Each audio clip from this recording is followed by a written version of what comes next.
Hello friends, आपके अपने YouTube channel legal and social awareness में बहुत बहुत स्वागत है। मैं करीम अहमद सिद्दीकी एडवोकेट। आज के इस एपिसोड में सुप्रीम कोर्ट के द्वारा 24 अप्रैल 2024 को महिलाओं के स्त्री धन से संबंधित दिए गए एक महत्वपूर्ण फैसले के बारे में बातचीत करने जा रहा हूँ।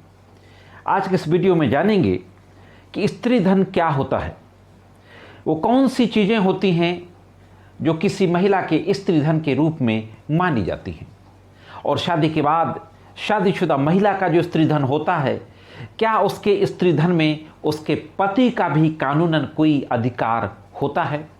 इन सारी बातों के बारे में आज की इस वीडियो बातचीत करने जा रहा हूं। बहुत महत्वपूर्ण जानकारी है, जुड़े रहें आखिरी तक। अगर आपने अभी अभी प्रैक्टिस शुरू की है, आप जूनियर एडवोकेट हैं, तो भी ये जानकारी आपको जानना चाहिए। और अगर आपकी पत्नी से या आपके पति से महिला होने के नाते किसी तरीके का कोई विवाद चल रहा है, तो भी यह जानकारी आपके काम आएगी। वीडियो में आगे बढ़ने से पहले मैं ज़रूर आपसे कहना चाहूँगा कि अगर अभी तक आपने मेरे चैनल को सब्सक्राइब ना किया हो, वीडियो को पहली बार देख रहे हो, चैनल में नए हो, तो चैनल को सब्सक्राइब करके बेल बटन को हिट करके ऑल पे ज़रूर सेट कर दें, क्योंकि जब तक कि आप ऑल पे नहीं सेट करेंगे तब तक नए वीडियोज़ का नोटिफिकेशन आप तक नहीं पहुंचेगा। और मेरे द्वारा जो जानकारी दी जाती है आपको अच्छी लगती हो तो वीडियो को लाइक और शेयर करते रहा करें। तो साथियों, देखते हैं कि इस संबंध में संपूर्ण जानकारी। दोस्तों, इससे पहले कि सुप्रीम कोर्ट के फैसले के बारे में बातचीत करें और वहां पर जो केस गया उसके फैक्ट को देखें, सबसे पहले जान लेते हैं कि स्त्री धन होता क्या है। अक्सर लोगों में ये भ्रम रहता है कि जो स्त्री धन होता है वो सिर्फ शादीशुदा महिला का ही होता है, जबकि मैं समझता हूं कि कानून के स्पिरिट के अनुसार सिर्फ शादीशुदा महिला का स्त्री धन नहीं होता, बल्कि अनमैरिड वीमेन, अनमैरिड लड़कियों का भी स्त्री धन होता है। लेकिन आज सिर्फ हम शादीशुदा महिला की स्त्री धन के बारे में बातचीत करेंगे। तो सवाल ये उठता है कि स्त्री धन में कौन कौन सा सामान आता है, वो कौन कौन सी चीजें हैं जो एक शादीशुदा महिला का स्त्री धन के रूप में माना जाता है। सामान्य तौर पर इसकी डेफिनेशन इंडियन पेनल कोड में कहीं पर नहीं दी गई है।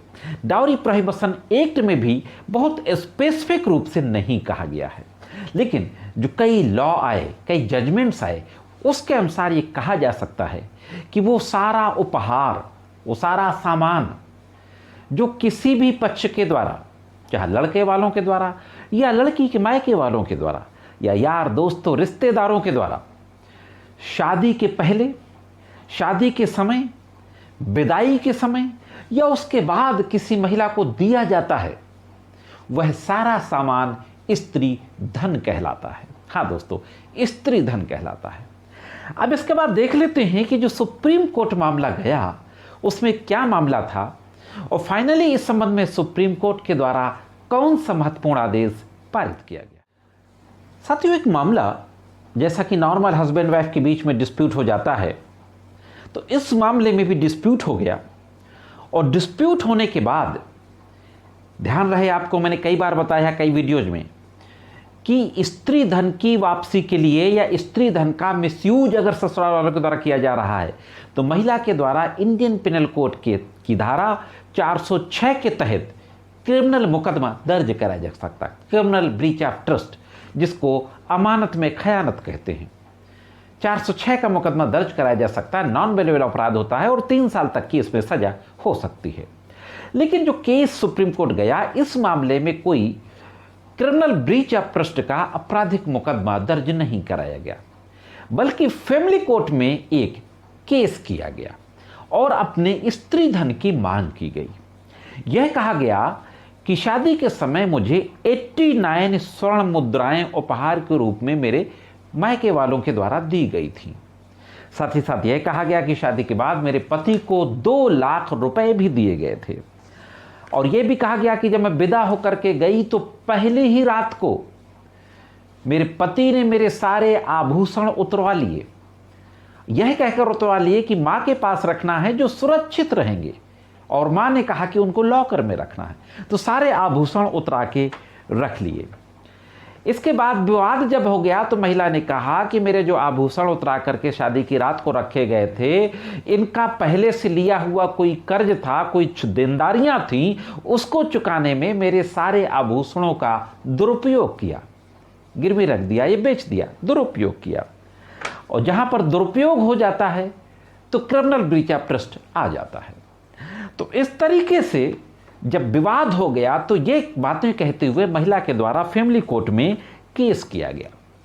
फैमिली कोर्ट ने यह माना कि वाकई ससुराल वालों के द्वारा महिला के स्त्री धन का दुरुपयोग किया गया है और हस्बैंड के खिलाफ आदेश पारित कर दिया गया।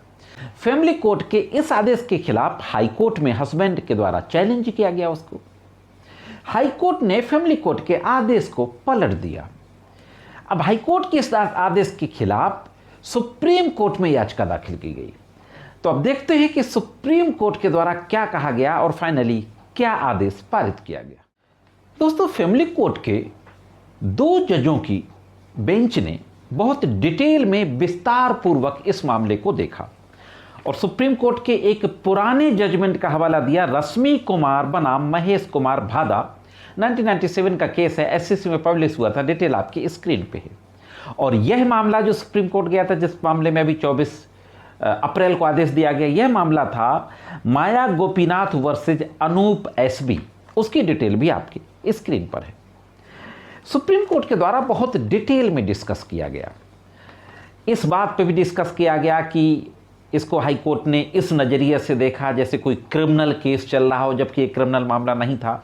तमाम क्रिमिनल जस्टिस सिस्टम के प्रिंसिपल को डिस्कस किया गया।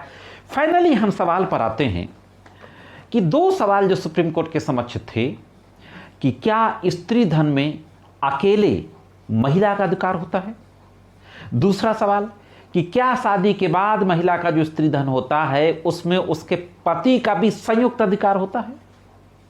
और इन दोनों बातों पे डिस्कस करते हुए फाइनली सुप्रीम कोर्ट ने कहा कि पत्नी को शादी के पहले, शादी के समय, विदाई के समय और शादी के बाद जो भी उसके किसी भी पक्ष के द्वारा जो भी सामान दिया जाता है वह उसका स्त्री धन होता है, जैसा मैंने शुरुआत में कहा। और स्त्री धन में पति का कोई अधिकार नहीं होता। दोस्तों, महत्वपूर्ण प्रिंसिपल लेट डाउन किए गए सुप्रीम कोर्ट के द्वारा।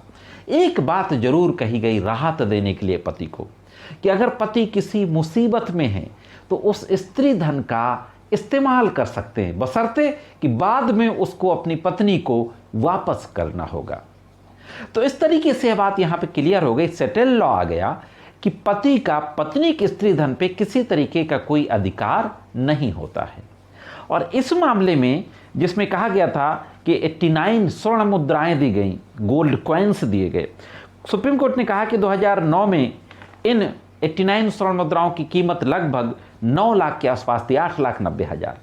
उस हिसाब से पति को थोड़ा सा राहत देते हुए 25 लाख रुपया देने का निर्देश दिया गया।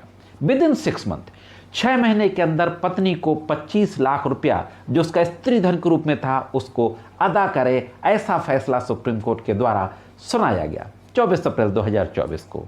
तो यह थी दोस्तों एक महत्वपूर्ण जानकारी। इस फैसले से आप कहां तक सहमत हैं कमेंट्स करके जरूर बताएं, और यह जानकारी आपको कैसे लगी यह भी कमेंट्स करके जरूर बताएं। आज के इस एपिसोड में सिर्फ इतना ही। मिलते हैं किसी अन्य एपिसोड में कुछ अन्य कानूनी जानकारियों के साथ। तब तक देखते रहें लीगल एंड सोशल अवेयरनेस।